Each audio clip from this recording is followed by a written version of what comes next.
자, 그래서 오늘 또 기분 좋은 뉴스들 어떤 것들이 있는지 네. 류종은 기자부터 만나보도록 하겠습니다. 어서 오십시오. 어서 오세요. 네, 안녕하십니까, 류종훈입니다. 네, 반갑습니다. 사람이 어제 좀 네, 이상하더라고요. 간밤에 이제 미국장이 좋다 보니까 다들 오늘 기분도 좋으실 것 같기도 하고, 네. 근데 어제 이제 미국에서 다양한 이벤트들이 있었는데 저는 그 중에 이 이벤트가 가장 눈에 들어왔거든요. 네. 한번 보면서 말씀을 드리겠습니다. 네. 아, UFC? 네, 어제 이제 트럼프 대통령의 생일을 맞이해서 네. UFC 이제 250이 열렸었는데요.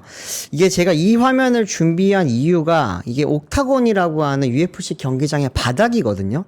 바닥인데 완전 광고판입니다. 네. 원래 이게 굉장히 그 비싼 광고판인데 여기에 들어가 있는 회사들을 보면은 매번 들어가는 이 몬스터라고 하는 회사 매번 여기 이제 중앙에 들어갑니다. 메인 스폰서다 보니까. 네. 버드와이저 뭐 오케이. 그렇죠. 아이언큐 있고요. 근데 여기 보시면 이제 스타링크가 여기 다 아, 있습니다. 그러네. 스타링크가 있네. 스타링크 있고 메타 있고. 아이온큐 있고 아이온큐 메타 있고. 있고 크립토닷컴 있는데 이게 위치에 따라서 광고 비용도 굉장히 다르고 메인 스폰서냐 서브 스폰서냐 아니면 일회성이냐 이렇게 막 다른데 이번에 스타링크가 여기 이렇게 크게 들어가 있었던 게 굉장히 큰 이벤트. 저 눈에 띄는 거 되게 많아요. 폴리마켓. 폴리마켓 저기 배팅 있죠. 사이트죠. 네, 그렇죠. 안두릴 들어온 기업이죠.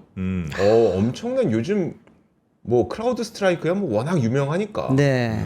엄청 우리 그 개인 투자자들이 좋아하는 기업들이 많이 들어가 있네요. 네, 여기 아마 투자하시는 분들이 딱 보면서 내 종목 딱 네네. 이렇게 눈에 들어올 것 같은데 저는 보자마자 제가 스타링크가 없지만 네. 스타링크가 바로 눈에 들어왔습니다. 네. 근데 뭐 어젯밤에 스페이스X는 주가가 또 좋았어요.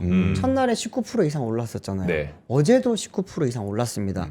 그러면서 지금 이틀 동안에 총 42.57% 네. 굉장히 많이 올랐죠. 음흠. 그러다 보니 이제 초반에 들어가셨던 분들은 지금 기분이 좋으실 것 같지만 국내에서는 많지는 않으시겠죠. 네. 그래도 장중에 이제 사셨던 분들은 어제 좀 많이 이제 수익을 올리셨다 보니까 기분이 많이 좋았겠지만 근데 여전히 이제 스페이스X를 처음에 공모가로 살려고 했던 분들은 많이들 화가 많이 나 있으실 걸로 보입니다. 그러다 보니 이제 금감원 쪽에서는 스페이스X를 단 한 주도 청약받지 못한 이제 미래에셋에 대해서 지금 조사를 시작을 한 상태고요. 근데 어제 바로 시작을 한 상태다 보니까 여전히 뭐 어떤 식으로 갈지 어떤 부분을 볼지에 대해서는 명확한 발표는 없었습니다. 네. 근데 제가 어제 하루 종일 좀 취재를 하면서 느꼈던 거는 핵심 쟁점이 한 3가지 정도로 정리가 되는 것 같아서 이 부분을 좀 정리를 해봤습니다. 네. 근데 이제 일단 왜 한 주도 못 받았냐에 대해서 다들 궁금해 하셨잖아요. 근데 여기에 대해서 미래에서도 좀 많이 명확하게 이야기를 못 해주고 있는 상태였고 네. 뭐 주관사 재량 때문에 못 받았다라고 이야기를 하는데 그러면 미래에셋이 준비했던 청약금의 규모가 어느 정도였길래 밀렸냐 이런 부분 제가 한번 정리를 해봤거든요. 바로 보면서 좀 말씀을 드리겠습니다. 이번에 이제 증권사별 청약 이제 규모라든지 배정 순위를 한번 봤을 때 이제 골드만삭스와 모건스탠리 같은 경우에는 최상위 공동 이제 주관사다 보니까 굉장히 좀 많이 받았죠. 네. 실제로 그리고 모집됐던 청약금의 규모도 굉장히 높습니다. 골드만삭스가 500억 달러 이상이 됐고요. 모건스탠리 같은 경우에도 450억 달러가 넘었습니다. 그러면서 각각 150억 달러씩 배정을 받았고요. 그리고 이제 뱅크 오브 아메리카, 시티그룹, JP모건 같은 경우에도 이제 대표 공동 주관사 중에 하나였습니다. 그러다 보니 300억 달러, 280억 달러, 270억 달러를 하면서 각각 112.5억 달러씩 다 받았고요. 네. 그 다음이 이제 일본의 미주호은행이었습니다. 미주호은행 같은 경우에는 62억 달러의 청약금을 이제 모으면서 22억 달러치의 이제 공모주를 배정을 받았고 네. 그 다음이 미래에셋 증권이었습니다. 미래에셋 증권이 50억 달러를 모았다는 게 이제 우리가 어제까지만 하더라도 얼만큼의 규모인지 사실 비교가 안 됐었는데 네. 7번째로 많은 금액이긴 뭐 적지 합니다. 않네. 적지 않았습니다. 하지만 이제 단 한 주도 받지 못하면서 지금 이제 전액 환불 조치를 하기로 했고 그 뒤에 보면 바클레이즈, UBS, 웰스파고 등이 이제 미래에셋보다 더 적은 규모의 청약금을 모았지만 이제 그래도 이제 좀 많이 밀린 상태라고 보실 수가 있는데 금액 규모만으로는 이거 금액 규모 때문이라고 표현하기는 어렵겠네요. 그렇습니다. 이제 금액 규모만으로 이제 표현을 하기도 어렵고 여기에 대해서는 사실 이제 청약금 중요합니다. 이제 네. 골드만삭스와 모건스탠리가 배정을 할 때 청약금도 중요하지만 흔히 말하는 그 이제 청약의 그 질을 좀 많이 따졌습니다. 예를 들자면은 이제 락을 걸어놓는 게 한 1년 동안 우리 이제 공모에 참여한 사람들은 1년 동안 팔지 팔지 마. 않겠다. 네. 뭐 이런 식으로 지금 락을 걸어놓으면서 좀 질을 높였던 거죠. 그 부분에 대해서 미주은행 같은 경우에는 큰 점수를 받아서 많이 지금 받았습니다. 하지만 뭐 아시겠지만 미래에셋증권 같은 경우에는 지금 뭐 많이 못했죠. 많이 못했다 보니까 700여 명 정도의 전문 투자자들만 모였잖아요. 그러다 보니 이제 사실 그쪽 입장에서는 빨리 이제 팔고 나갈 수 있다라고 하는 그런 뭐 우려도 있었다 보니 네. 이제 좀 질적으로 높은 청약이 아니었다 뭐 이런 이야기 나왔습니다. 또 이제 많이들 궁금해하시는 것 중에 하나는 바클레이즈, UBS, 웰스파고 같은 경우에는 청약 금액 규모가 더 적은데도 불구하고 어떻게 받았냐라고 이제 제가 한번 확인을 해보니 이 주관사들도 티어가 있었습니다.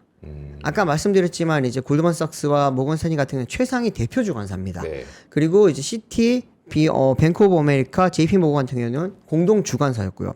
그리고 바클레이즈, UBS, 웰스파고, RBC 이런 쪽은 이제 주요 주관사 단위였습니다. 네. 근데 이제 미주어라든지 맥커리, 미래에셋 같은 경우에는 가장 낮은 티어로 볼 수 있는 하위 인수 단위였다라고 하더라고요.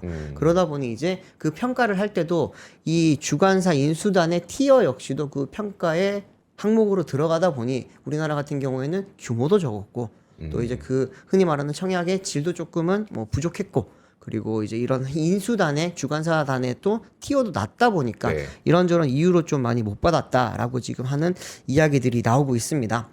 근데 이제 금감원 쪽에서는 그럼 어떤 부분을 좀 쟁점을 잡고서 지금 조사를 할 거냐라고 봤을 때 일단은 불안전 판매 의혹이 조금 있습니다. 이게 미래에셋 쪽에서 이번에 처음에 공모를 모집을 할 때 네. 그때 이제 완전히 배정 가능하다. 231만 주가 우리에게 배정될 예정이다라는 식의 그런 광고 문구라든지 그런 뭐 설명이 많다 보니까 이게 확보할 수 있는 가능성에 대한 물량이 최대 물량이 231주였는데 이제 그게 아니라 231주는 우리는 받을 예정이다 보니 빨리 모이십시오라고 하는 식의 좀 불안전 판매가 있었지 않냐라고 하는 그런 의혹이 있어서 그 부분에 대해서 금감원이 좀 들여다볼 걸로 알려져 있고요. 네. 또 하나는 이해상충에 대한 문제도 조금은 지적이 되고 있습니다. 이해상충은 뭐가 있어요? 지금 이제 미래에셋 같은 경우는 두 개의 티어로 들어가 있거든요. 네. 우리가 지금 뭐 일반 투자자, 원래는 일반 투자자였지만 지금 이제 전문 투자자를 대상으로 네. 했던 공모, 청약 공모가 있고 또 하나는 이제 현지 법인 기관 투자를 대상으로 했던 이제 또 물량도 있었습니다. 그 부분에 있어서 지금 미래에셋은 미래에셋증권 미국 현지 법인을 통해서 271만 주를 확보를 했죠. 네. 근데 그러다 보니 금감원 쪽에서는 이게 개인 청약보다는 법인 청약 쪽에 쉽게 말하면 자기들의 이제 그런 법인을 위한 기관 투자 쪽에 좀 더 치중을 한 거 아니냐라고 하면서 거기에 대한 이해상충에 대해서 지금 좀 조사가 들어갈 걸로 보인다라고 네. 이야기를 합니다. 이제 마지막은 사실 이 부분은 미래에셋은 아니고요. 자산운용사들을 대상으로 많이 한 이야기가 될 것 같은데 운용사들이 이번에 ETF를 굉장히 좀 많이 내놨잖아요. 네. 그 중에서 특히나 이제 미래에셋 쪽을 통해서 받기로 했었던 한국자산투자신탁운용이죠. 우리가 맨날 한투운용이라고 이야기를 하는데 한투운용 같은 경우에는 이번에 한 주도 못 받은 문제가 좀 있었는데 그게 판매를 할 때 보면 이제 좀 자본시장법을 위반했다라고 하는 지금 그런 이야기들이 나옵니다.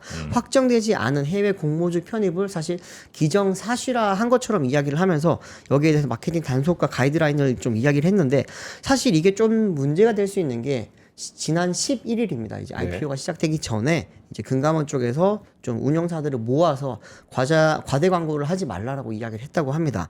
그때 당시 이제 서재환 부원장부가 증권업계 관계자들 좀 불렀어요. 네. 불러가지고 마케팅 과열이 좀 너무 심한 것 같으니까 여기에 대해서 과당 경쟁을 하지 말자라고 이야기를 했는데 이 부분에 대해서도 계속 지속이 됐죠. 그러면서 이제 한국투자신탁운용의 에이스 미국 우주테크 액티브 ETF가 지금 한 주도 그때 확보를 못하고 네. 시장 장중에 샀잖아요. 그러다 보니 이제 그런 부분에 대한 좀 문제가 아무래도 좀 앞으로 금감원 쪽에서는 집중적으로 보지 않을까 싶은데 미래에셋 쪽에서는 아직까지는 피해 보상을 정확하게 이야기를 하진 않습니다. 네. 어제까지만 하더라도 환불만 해주겠다였잖아요. 근데 이제 어제 오후 들어서는 조금 톤이 바뀌면서 그러면은 피해 보상 규모에 대해서도 우리가 좀 산정을 해보겠다라고 이야기를 했는데 그 부분이 좀 되게 민감해질 것 같습니다. 보시면 피해 규모가 단순히 그냥 환불금을 돌려주면 끝이 아닌 게 이게 달러잖아요. 네. 달러 IPO를 하다 보니까 우리가 환전을 했죠. 그때 당시 청약을 받을 때만 하더라도 원달러 환율이 약 한 1,530원대. 조금 높을 때였죠. 그때 주말에 보면은 1,560원 갈까 말까 하는 그런 이야기 나왔던 그때였는데 현재 지금 환율은 1,510원 내외로 지금 적당히 그렇게 지금 책정이 되고 있는 네. 상황입니다. 그러다 보니 좀 환차손이 있을 수 있는 상황이잖아요. 근데 만약에 100만 달러를 청약을 했을 경우에는 약 한 2,500만 원 가량의 환차손을 입을 수 있는 그런 상황이다 보니까 뭐 이런 부분에 대해서도 지금 좀 많이 뭐 많이 봐야 될 거다 이런 이야기도 하고 있고 또 하나는 이제 전문 투자자들 같은 경우에는 운용하는 금액이 굉장히 크잖아요. 네. 그래서 이번 IPO에 넣었던 돈을 예를 들어서 내가 삼전닉스라든지 아니면 다른 주식에 넣었을 경우에 내가 갖지 못했던 기회비용에 대해서는 어떻게 보상할 거냐. 또 여기 또 이제 IPO를 하게 되면은 청약 들어갈 때 대부분이 레버리지를 많이 땡기죠. 근데 레버리지를 썼을 경우에 그때 발생하는 이자 비용에 대해서는 또 어떻게 보상을 해줄 거냐. 네. 이런 부분도 조금은 살펴봐야 될 걸로 보입니다. 아니 그 기회 비용 뭐 인정.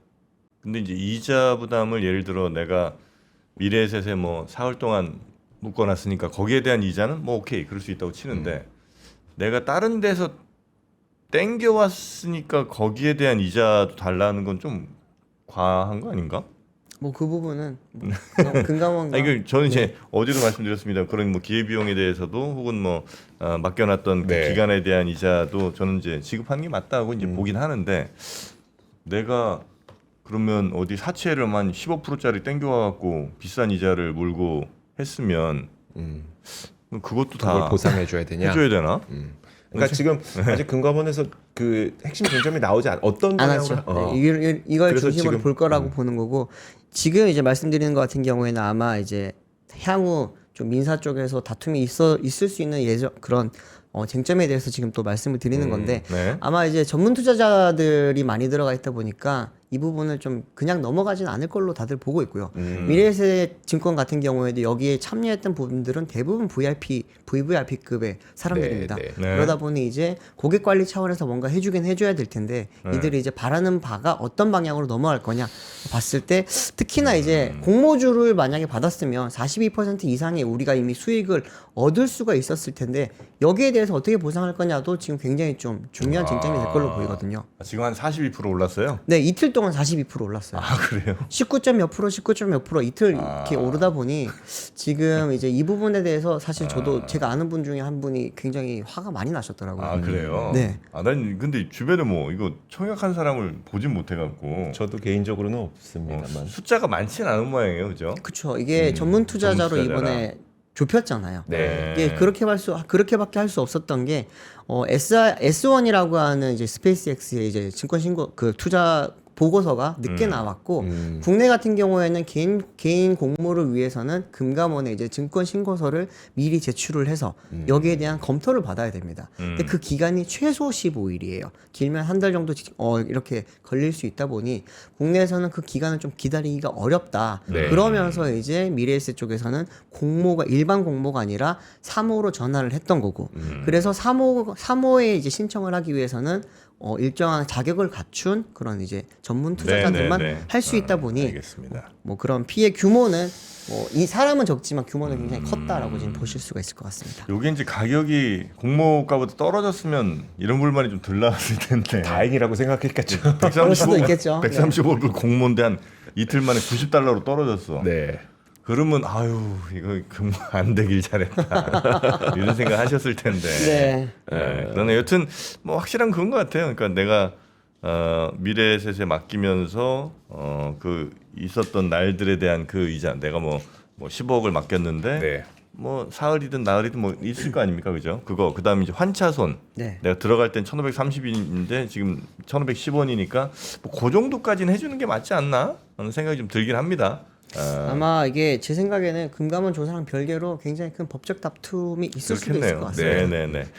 자 그리고 두 번째 뉴스 혹시 여러분 가운데도 이거 들어가셨던 분들 계시면 사연 한번 좀 남겨주시면 제가 한번 좀 참고하도록 하겠습니다. 다음 뉴스 한번 볼까요? 네, 다음 뉴스는 이제 ESS 산업이 요즘 굉장히 좀 많이 활발해지고 있잖아요. 네. 이제 자동차 업체들이 이 부분에 대해서 좀 많이 힘들어하는 부분, 전기차에서 많이 힘들어하는 부분을 ESS로 돌파하고 있는 게 좀 많아지고 있는데 아시겠지만 포드, 뭐 테슬라 잘하고 있잖아. 테슬라는 세계 1등입니다. 세계 1등이고 포드가 이 시장에 진출을 최근에 했는데 GM도 이제 ESS 시장에 진출을 한다라고 이야기를 합니다.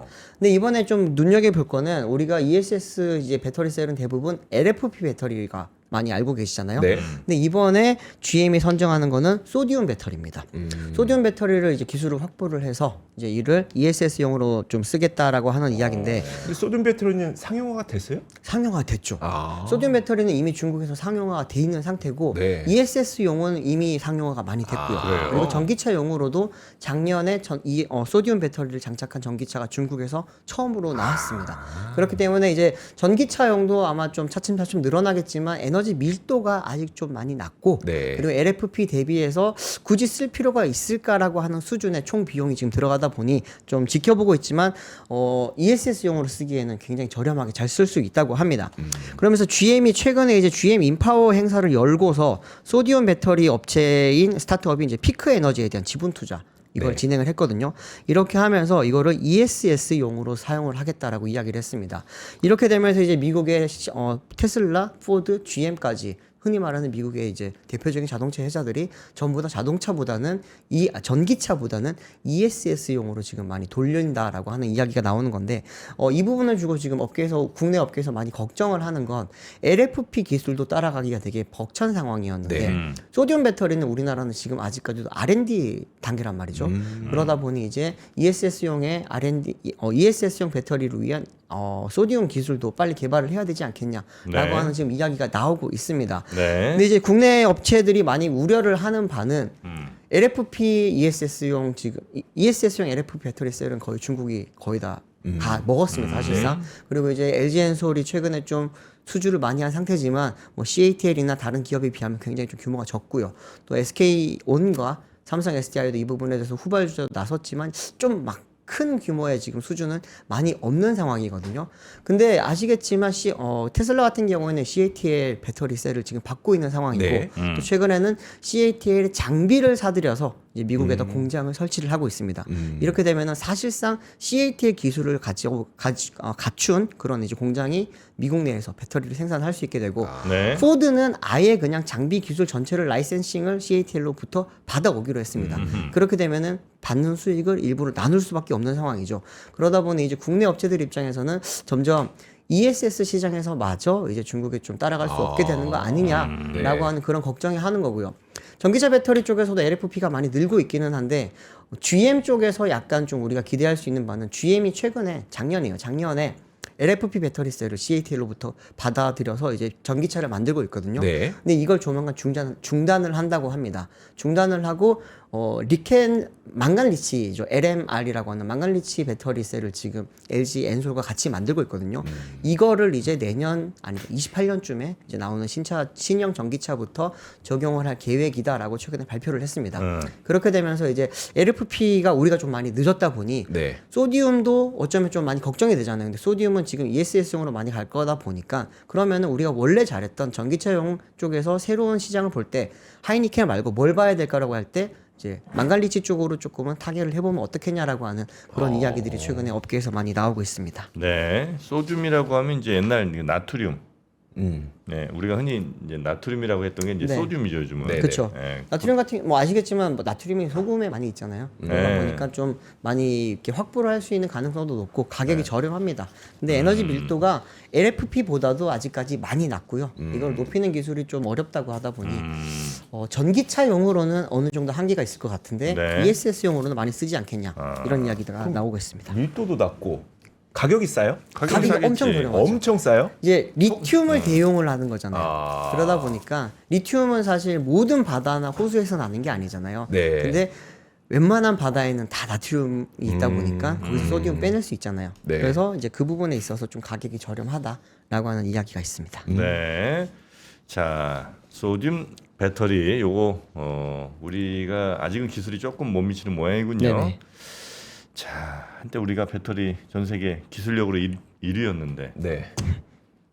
세 번째 뉴스 가보겠습니다. 네, 세 번째 뉴스는 조금은 무거운 뉴스가 될 수도 있는데요. 네. 하나오션과 현대차가 이제 하청 노조도 직접 계약을 해야 되는 흔히 말하는 노란봉투법, 노란봉투법이죠. 네. 노란봉투법에 의해서 이제 중노위 쪽에서 그런 어제 결정이 났습니다. 그러다 보니까 이제 하나오션과 현대차 같은 경우에는 일반 자기들의 있는 노조뿐만이 아니라 하청 노조에 대해서도 직접적인 교섭을 해야 되는 그런 이제 의무가 생기게 됐는데요. 그러다 보니까 이제 예전부터 이야기가 많았죠. 국내 이제 노동시장의 경직성이 높다 보니 그 부분에 대한 게 많이 좀 힘들어질 수 있다라고 이야기했는데 어제 발표된 걸 보면은 이제 구내 식당, 청소, 경비 등 비핵심 업무를 외주업체에 맡겨왔던 부분에 대해서도 그들에 대한 이제 교섭도 현대차나 하나오션 같은 직접 고용 쪽에서 이제 간접 고용 쪽에서 직접 해야 된다라고 네. 하는 이야기가 나온 겁니다.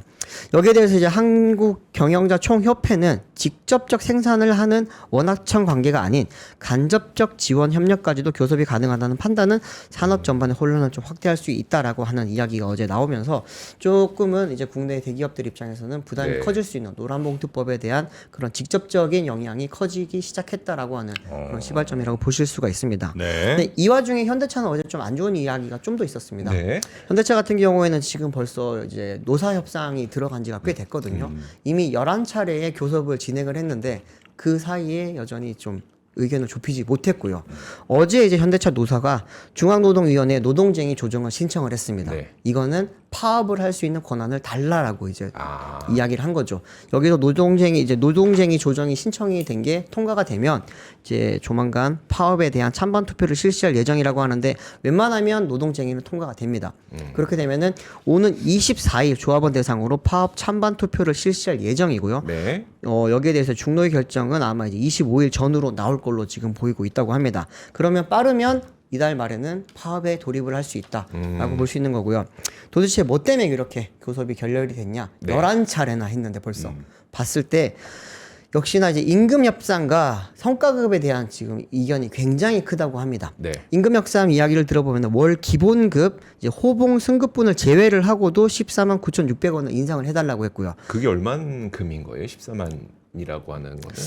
이게 매년 한 9만에서 한 12만 원 정도씩 이렇게 왔다 갔다 하면서 올려왔거든요. 네네. 평균적으로 봤을 때. 근데 올해 좀 많이 올리는 거라고 볼 수 있는 거고요. 근데 또 하나는 지난해 순이익의 30%를 성과급으로 지급해 달라고 이야기를 했습니다. 뭐 아시겠지만 하이닉스, 삼성전자 같은 경우에는 영업이익의 10%를 달라고 했는데 현대자동차 같은 경우에는 단기 순이익이 작년에 한 10조 한 4천억, 5천억 요 정도 됐거든요. 네. 그러다 보니까 여기에 30%면은 한 30억 좀 넘는 금액을 이번에 달라고 하는 이야기를 하고 있는 상황입니다. 근데 이제 죄송합니다. 3조죠. 네. 3조 원에 달하는 이제 규모에서 성과급을 지급을 해달라고 하는 상황인데 뭐 매년 이 정도는 사실 요구를 했습니다. 현대차 같은 경우에는 노조가 항상 30% 40%를 딱 지르고 네. 그러면 이제 노사 협상을 하는 과정에서 이게 뭐 10% 20%로 조금 줄여나가는 그런 수준으로 많이 했었기 때문에 이 부분에 대해서 좀 어떻게 진행이 될지도 좀 지켜봐야 될 것 같고요. 상여금 같은 경우에도 뭐 750%에서 800%로 인상을 해달라. 이제 이 부분 좀 약간 좀 예민할 수 있는데 주 4.5일 근무제를 도입을 하고 정년을 최장수 65세로 연장을 해달라라고 네. 이야기했습니다. 근데 이제 4.5일에 대해서 이제 좀 많이들 꼼수에 대한 이야기들을 하는 건데 4.5일이면 금요일은 결국에는 오전 근무만 하고 끝나는 거잖아요. 네. 근데 현대차는 아시겠지만 주말 특근이 있습니다. 네. 그러면 주말 특근을 이틀 하는 거에서 2.5일을 특근을 할 수 있게 된다라고 하는 그런 특근을 이야기가 있다 늘려달라는 보니 거군요. 그렇죠. 네. 결국에는 임금 상승을 위한 그런 뭐 좀 방법 아니냐 이런 이야기도 나오고 있고 지금 이제 정년을 65세로 연장을 해달라고 하는 부분은 노조 안에서 굉장히 세대 간에 또 큰 갈등이라고 그럼요. 합니다.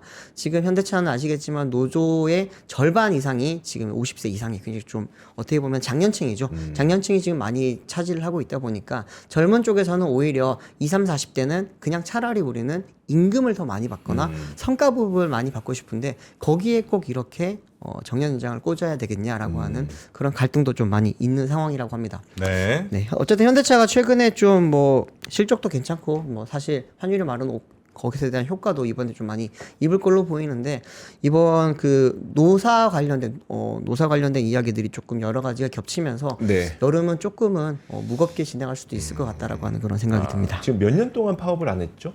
파업은 작년에 이제 했어요? 작년에 했어요. 작년에 했었구나. 네, 코로나부터 이제 24년까지 한동안 안 안 하다가 하다가, 예. 작년 25년에 이제 25년 파업을 했고. 했었죠. 그리고 올해도 파업을 아마 할 것 같습니다. 아마 할 것 같고 네, 그 부분에 대해서는 뭐 근데 이제 아시겠지만 현대차 파업은 항상 이제 뒤에 메이크업을 서로 해주거든요. 네. 우리 특근 열심히 해서 자동차 물량 밀렸던 거 맞춰주고. 만들어주고 현대차는 그러면 그동안 일 안 했던 부분에 이제 임금을 안 줬잖아요. 무노동 무임금이다 보니 네. 그 부분에 대해서 또 이제 특근비로 또 보상을 하는 그런 방식으로 하는데 약속 교력이 같긴 한데 굉장히 좀 강하게 합니다. 네, 현대차 노조가 국내 이제에서 가장 큰 노조다 보니까 그렇죠. 네. 아 글쎄요, 이제 뭐라고 얘기하기가 참 애매하긴 한데. 네. 네. 아마 그 하청 업체 내지는 하여튼 꼭 아주 핵심적인 하청 아니더라도 네. 다 직접 그렇죠. 조섭을 하라는 거죠. 네. 기본 취지는. 재하청에 대해서도 이제는 결국에는 거기에 대한 어떻게 보면 영향을 받는 곳은 이제 본청이다 보니까 본청도 거기에 대한 책임을 져라라고 네. 하는 이야기입니다. 그냥 다 직접 고용하는 게 낫겠다. 아니 그 직접 이제 뭐 교섭도 해야 되고 그 노동 조건에 대해서 다 그 원청이 다 하라는 거잖아요, 그죠? 네. 그럼 근데 임금을 같이 맞추긴 좀 쉽진 않겠죠. 네. 알겠습니다. 예전에 뭐 인천공항 사태도 있었다 보니까 굉장히 예민한 이야기가 될 수 있습니다. 네. 아마 다른 이거는 이제 산업 전반에 미칠 영향이 꽤 큰 뉴스인 것 같아서 네. 예, 이렇게 좀 소개를 해드렸고요. 하여튼 뭐 증시에 관심들이 너무 많으시겠습니다만 이런 여러 가지 것들이 또 증시에 직간접적으로 영향을 그럼요. 주게 될 테니까 그럼요. 뭐 그런 네. 것도 아마 잘 참고하시면 어떨까 싶네요. 자, 오늘 류종훈 기자는 요 정도 뉴스 3 정리하고 내일 아침에 다시 뵐까요? 네, 내일도 네, 뵙겠습니다. 고맙습니다. 아유, 운동 열심히 하시고 감사합니다. 감사합니다. 네, 내일 뵙겠습니다. 네. 네. 자, 오늘 또 박병창 이사님 얼른 모셔야 될 텐데 그 전에 박병창 이사님이 어제 말씀하신 노트북 드디어 갖고 왔습니다. 필요하다고 그러셔서 네. 가장 얇은 놈을 하나 갖고 왔습니다. 네. 와, 이렇게 얇은 노트북. 와, 진짜 가벼운 노트북. 아니 안 그래도 어제 박 이사님이 노트북 한번 사려고 했는데 300만 원이 넘더라. 네. 웬만하면 300만 원이 넘더라. 그래서 좀 싼 것 좀 갖다 달라고 했고 저희가 얼마에 갖고 왔죠? 그래서 근데 이거는 좀 너무 얇은 거 아니야? 아니, 이렇게 얇아도 되나? 난 이거 처음 봤네 이렇게. 한번 얇은 거. 볼까요? 예. 얇다. 진짜로 그냥 이거 어디? 예. 얼굴에 이렇게 딱 하면은 아니, 와 진짜 얇아요. 이게 코어 i5 CPU에 이제 SSD는 1테라 탑재된 삼성 갤럭시 북이고요. 요건 진짜 갖고 다니기는 너무 부담 없게 생겼네. 예, 갤럭시 근데 북 프로. 심지어 초경량인데 900g이 안 되네요. 868g. 868g. SSD 1테라인데 네, 그리고 79만 원에 준비를 했습니다. 요건 이제 삼성 갤럭시 스마트폰이나 태블릿 같은 거 있으면 네. 또 연동이 굉장히 편하게 아마 되는 모양이에요. 예, 그래서 뭐 폰 화면에서 바로 또 노트북 화면으로 전환이라든지 뭐 네. 이렇게 사진 저장 뭐 이런 거 같은 것도 바로바로 연계가 이게 갤럭시북이니까. 네. 야, 근데 진짜 가격도 저렴하지만 진짜 얇습니다. 이렇게 작고 얇은 거는 참 오랜만에 보는 그러니까요. 그런 사이즈인 것 같고 요거 뭐 못해도 한 200~300은 이제 지금 현재 사려면 네네. 그럴 것 같은데 요거는 79만 원에 부품값만 해도 이건 뭐 한 40~50만 원 이상 될 것 같은 갤럭시북 프로를 준비해 왔습니다. 상태 아주 좋고요. 아몰레드 디스플레이. 예. 여기 네. 이건 13인치 화면이에요. 그래서 크기가 작기 때문에 사무실에 계시는 분들보다는 좀 오며 가며 일을 많이 하시는 분들 그런 분들에게 좋을 것 같네요. 뭐 대학교 다니신 분들도 좋을 것 같고 학생분 네. 맞아요. 학생분들이 요즘처럼 노트북 비싸졌을 때 사기가 쉽지 않죠. 네. 그리고 한 번 충전으로 최대 21시간까지 사용한다고 하니까 정말 네. 이동에는 최적화된 그런 노트북이 아닌가 하는 생각이 좀 듭니다. 자, 이렇게 노트북 소개해드렸고요. 그리고 금왕 돈가스라고 네. 돈가스를 뭐 좋아합니다만 네. 금왕이 엄청 유명한 돈가스인 것 같아요. 네, 이 성북동에 있는. 네. 저도 몰랐는데 네. 지금 소개된 걸 보면 수요 미식회가 소개한 4대 돈가스 원조 맛집이라고 합니다. 거의 39년 전통. 근데 39년이면 언제죠? 40년 때리면 뭐 1980한 80년대구나. 7년? 진짜 오래된 거긴 하네. 오랫동안 유지한 돈가스입니다. 네. 이 습식 빵가루를 사용했기 때문에 아주 그 바삭한 식감. 네. 이 돈가스는 그 맛이죠. 그렇죠. 보통 이렇게 시켜 먹으면 나중에 어떻게 해 먹어도 이게 조금 눅눅한 느낌 그게 네네. 있을 수 있는데 얘는 굉장히 바삭하네. 바삭합니다. 네. 요거는 대게 또 통등심. 네. 예, 돼지고기도 이제 통등심만 사용을 했기 때문에 고기의 식감도 아주 좋고요. 그리고 비법 소스까지 넉넉하게 챙겨 드리니까 네. 우리 그러니까 일본식 돈가스 말고 옛날 네네. 그 우리 경양식 집에서 먹던 어렸을 때 먹던 그 맛 그대로. 그 느낌. 네. 추억 돋습니다. 이 추억 돋는 돈가스를 10팩 최초 10팩입니다. 10팩. 네. 10팩에 38,000원. 그래서 1인분에 3,800원. 네. 좋습니다. 자, 요거 딱 도착하면 돈가스 뭐 그냥 식사로 드셔도 되고 네. 아니면 이렇게 요즘은 샌드위치 같은데 그 까치 샌드 같은 네. 느낌으로 이렇게 드셔도 되게 맛있습니다. 네, 빵 2개 사이에 뭐 이렇게 양배추나 양상추 같은 거 좀 넣고 오이 몇 개 좀 썰어 넣고 네. 피클 같은 거 좀 집어넣고 드시면 아주 맛있다는 거. 네, 가츠동 같은 것도 참 해도 괜찮고요. 그래도 괜찮겠네요. 네. 자, 금왕 돈가스 10팩 갑니다. 38,000원에 보내드립니다. 자, 그러면 잠시 저희가 전하는 말씀 듣고 네. 우리 박 이사님 모셔보도록 하겠습니다. 네.